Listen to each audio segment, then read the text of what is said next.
I bring you the evidence, you check it out. Again, don't believe what I say. Document and research the different things you're about to see. When you find out it's real, I know that you'll fight it with even more earnest. It's a battle for the Republic against dehumanization and total slavery. Get involved and be part of history. It's the right thing to do. This was an old tactic throughout history.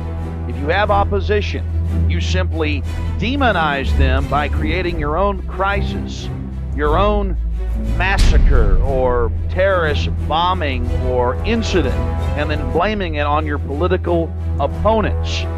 When you have 50, 60,000 peaceful demonstrators out exposing the corruption, how do you neutralize them? Well, you simply send in your boys to create a crisis, to offer a solution. Again, I was on television saying that bin Laden's a CIA asset and looks like he'll attack New York. Saying, call Washington, tell them to call off the attack. Hello, ladies and gentlemen. I'm so glad that you could join us today for this Wednesday, July 25th, 2001 broadcast.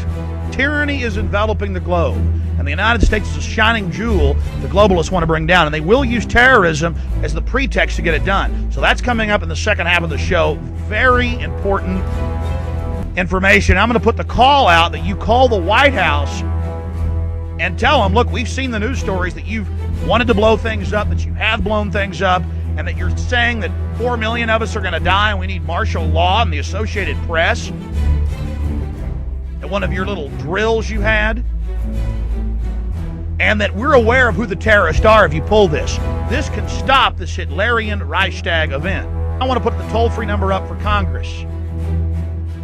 And I won't want you to believe Alex Jones. I want you to go get these news stories off my website. I want you to call these major newspapers. I want you to find out these statements were true by the White House about preparing for martial law. And I want you to let them know that if there is any terrorism, we know who to blame. The point is, if any terrorism comes, it's from this government.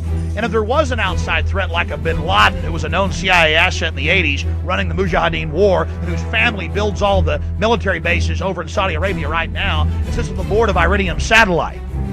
He's the boogeyman they need in this Orwellian phony system. I want the White House numbers up there now. A big part of this solution, after you research all the government terrorism and check out what I'm saying is true, call the White House and tell them, we know the government's planning terrorism. We know Oklahoma City and World Trade Center was terrorism. We know the Joint Chiefs of Staff wanted to blow up airliners, Baltimore Sun. If you do it, we're going to blame you because we know who's up to it. Or if you let some terrorist group do it, like the World Trade Center, we know who to blame. And you could save the planet. I'm calling it Operation Expose the Government Terror.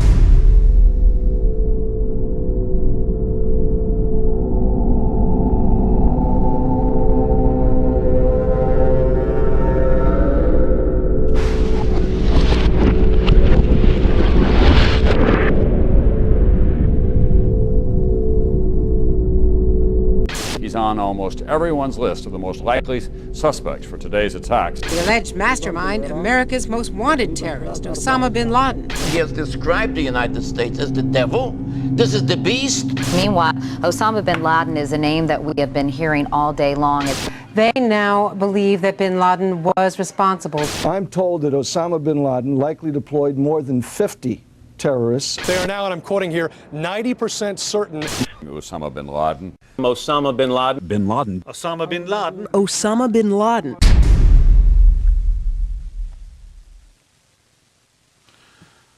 You can call me crazy. You can call me anything you want. But don't say you weren't warned. And don't say you weren't told. Because you were told. And you were warned. I don't know what's going to happen. I don't know where all this is going to go. All I know is that everything the government's doing is built around massive, intensifying, escalating terrorist attacks. as a pretext to micromanage and social engineer every facet of human society. In analyzing the enemy attack profile, the most probable development is bioweapon release as a way to, in the fear that ensues, reorganize society around a greater level of control. How much of this do you have to put up with? They are putting a total control grid in place. But again, they're going to do this. They're going to have a biological event, whether they claim it was naturally occurring or some terrorist did it. On one side, bird flu itself can kill people, but it's very hard to catch. The point is they're mixing it with vaccines and then not even irradiating it. That's no accident. This is deadly bird flu they were trying to mutate. But let's just go ahead and go to Dr. Rebecca Carley. Tell us what's happening. Basically, they're trying to cause the pandemic. This is very intentional because the H5N1 bird flu virus is not actually able to be picked up by humans in a regular scenario. So by putting it with a regular human flu, they're intentionally causing it to create a hybrid virus. And this is how they're going to make the bird flu virus be contracted by the people, because it's very virulent. And here they are trying to send out bird flu mutated with regular flu. You know, from all the little pieces of info I've got and knowing the enemy operation, I was able to peg 9/11, even the target, months before. Well, I'm telling you, it's going to be bioattack. In the spring of 2009, public health officials were alerted to an unusual outbreak of influenza. Tuesday, we reported that we had confirmed 2 cases of influenza that were swine flu in children in California. On April 23, 2009, the CDC announced that this strain of influenza had not been seen before in the U.S. or anywhere in the world. It was a new strain of flu.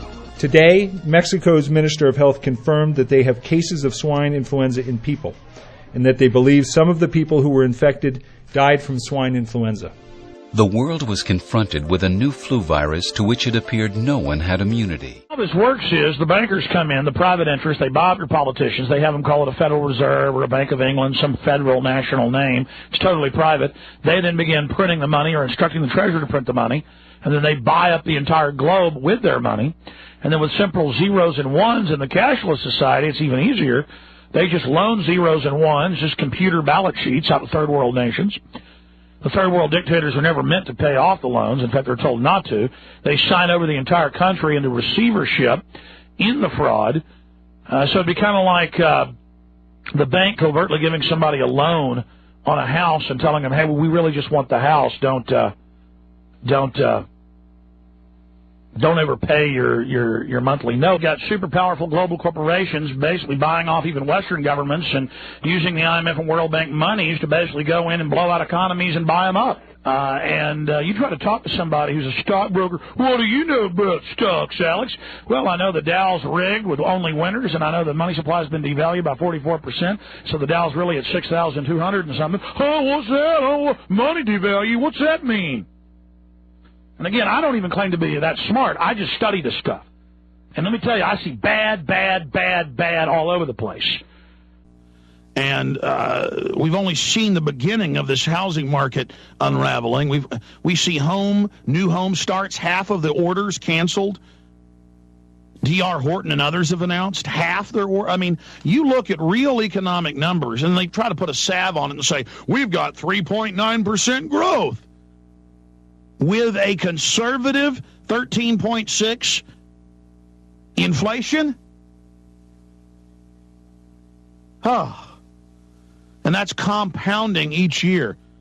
I'm just saying, batten down the hatches, get ready.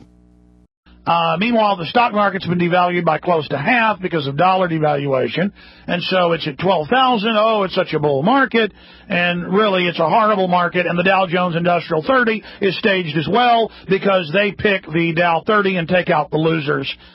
I mean, the NASDAQ index is a fraud. Standard & Poor's is a fraud on its face. But the media tells you what the good investments are, and you're happy to get 4, 5, 6% increase in your average stock values, even on the winners, in staged indexes. Meanwhile, you've truly had it devalued conservatively by about 45%. Okay. Then we have this out of the New York Post, which it's clear they're trying to drive an implosion. I don't know why they're ratting on themselves here. You know, they pushed an implosion of the starting of the real estate market. Why? Because it's a money sink that they don't want you to be able to run to. So they want to go ahead and destroy that. So when they plunge the market and everybody goes bankrupt, they can go in and buy up the real assets very cheaply. I believe this is the beginning of a massive escalation. There could already be a biological attack underway. We won't know for 3 or 4 days. If that happens, well, I'll advise you when we get back, then we'll start going to your calls in an eyewitness. Stay with us.